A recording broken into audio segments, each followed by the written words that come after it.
So today I'm with Tim. Tim, how old are you? I'm 52 years old. Tim, it's really hot out here today. It's like 112, 113 degrees out here in Phoenix today. How are you staying cool? Well, you know, I was on the bus. I've been out a little bit. I started in some shade and stuff like that. But you know, they tell you it's 112, huh? Yesterday I got a free pre-roll from in Tempe at the Mint because it was 110 degrees. It's at 110 degrees, so you get, and they put 3 in there, but they were stolen off the bus on my ID. I had $10, so I haven't been able to eat. I'm hungry. I haven't ate all day because I woke up, I was going to go get some food, and I had my, I had my money, just right here, and I woke up, went to Circle K to get a Coke, and I was looking in there, and it was gone. And the clerk was like, I said, "Oh, you getting a drink?" I said, "Yeah." He said, "Don't worry about it." I walked outside, took everything out of my bag, and that was gone. The zipper right there was, that's where it was inside of there. My bag, but I fell asleep and I woke up and it was gone. But I pour water on me sometimes, but the thing is this, if I do this and it's cold, yeah, man, that feels good. But tell people don't do that just because I do it, because you can get a stroke and it can kill you. And apparently I did that in Las Vegas at like 115 degrees. So somebody did that in Albuquerque that saw me do that. Recording a film or something like that on TV, and he had a stroke, and it wasn't here, so it was like 90 degrees. And he poured cold water on him like I did at 115, and it caused him to have a stroke, and that's very dangerous. So make sure that's why you lay out hot water, you know what I mean, warm water. It's be to cool yourself off, but don't. Thank you very, very much. It's dangerous to do. How long have you been out here in the streets, Tim? This time, this 2001 is the first time I was homeless in Colorado Springs. I've had a lot of places since then. This time, Wichita Falls. I was going to Midwestern State University. I was on academic probation for the spring, so I went to Padre Island for spring break and never went back. I've been traveling and homeless since then. Not a car then, but it's in Georgia, up down there. Visit there. No, I don't believe in mental health as an issue. I think there's a bunch of actors and actresses. I've been put on Title 36, which is where they just declare you as mentally ill. See, that guy right there, he's mentally ill, and you go tell that to the judge, and they sign that, and they'll lock you up for an evaluation and their opinion. I'm titled as a seriously mentally ill here in the state of Arizona. Is what they have me labeled as, but I don't have any of those problems unless they mess with me or try to give me their drugs, push their drugs on me and all that. When did they label you as Title 36? Whenever I was in Bullhead City in 2015. After my daughter died, some people call it situational depression. His daughter just died. He's going through some stuff, but they labeled me as schizophrenic. And it's been proven to be nowhere near true. You don't think that's accurate? No, I know it's not accurate. And schizophrenic, somebody who's like a schizzy, like split personalities, and just kind of dangerous in a way that I think a lot of that is fake. Because these psychiatrists, they wanted to say get some kind of respect and credibility. And people would make fun of them, and so they had some secret meeting off of this island in Georgia many years ago, and they hired people and pay them to run around and act crazy. And it's just all acts. I mean, you kind of find out deep into it. People aren't crazy. They're actors. They're fakes trying to promote mental health industry. They're not really crazy. They just act like that to try to help them. But they fake. The fake illnesses that don't exist. The only one that does exist amongst that is dumb. That's the worst one. Have you sought help from resources like shelters or places that try to help you? Yeah, I have, but the thing is like in San Bernardino, California, they had 6 middleman agencies to help people on the streets. They weren't doing anything, so they asked for their money back. And so they got their money back. They housed every homeless person in the entire county of San Bernardino and had $2 million left over. Those middleman agencies, all they do is keep the money. Is that like say if you go to eat at it's called Crystal de Paz in Mesa. Now they say all that money, you go in there and you sign a piece of paper, they bill Medicaid. And every time we go in there, she goes in somewhere and she signs up for some help, they bill Medicaid. They're like, that Medicaid money's helping her at all? It don't to me. And it ain't to me either, they keep the money. So I just now got Arizona Access back.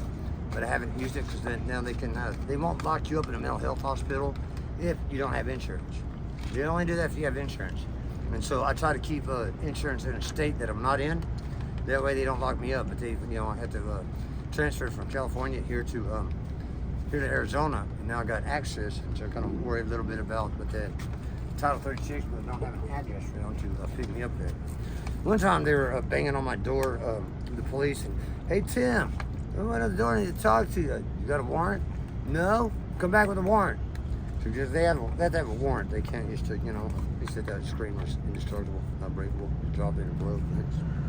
Anyway, but they said, so I called the Scientologists, because I know the Scientologists, they're really against, the fake mental health and the drugs they force on us and all that. And she said, we have a detective in the Phoenix Police Department. Let me call and see what I can do. And they never booked me again. She must have called him, and he did something. That's the last time they knocked on my door with a Title 36, asked me to come out to, talk to them, whatever. But they were just going to take me to the mental hospital. Not back to what it was. Tim, what does your future look like? I don't know. I don't look into my future, but I just know it's, I don't really know. I mean, it's got to wait for all these people that are, abusive, controlling, dishonest, all kinds of stuff to, stop being the way they are. It's, abusive things that I go through, the invisible things that was, like in Vietnam, when they come back, they said, it's kind of hard to fight an enemy. You can't see why they lost. They're talking about the jungle tree line. They're talking about like celebrities like Kim Kardashian and her people that run around. They're scum of the earth. There's invisible things, sold their souls, and they turn their souls inside out, and they get run around and use their celebrity status to to people to help them hurt other people. And they change their looks. They change their looks a lot. When I found out that Johnny Depp was one of the people that I paid $5 to leave me alone, to just embezzle, basically extortion, like you're trying to rob me, and said so. Caught me in public by a river where I was at trying to be by myself, and he said that I was breaking the rules of you're not supposed to be doing that. I'm going to try to rob me. I tell you what, just give me $5. I'll leave you alone. So I give him $5 just to leave me alone, and putting the face together for who I saw him run into, and Johnny Depp. And I was just like really shocked and disappointed. Just like, holy, that's crazy.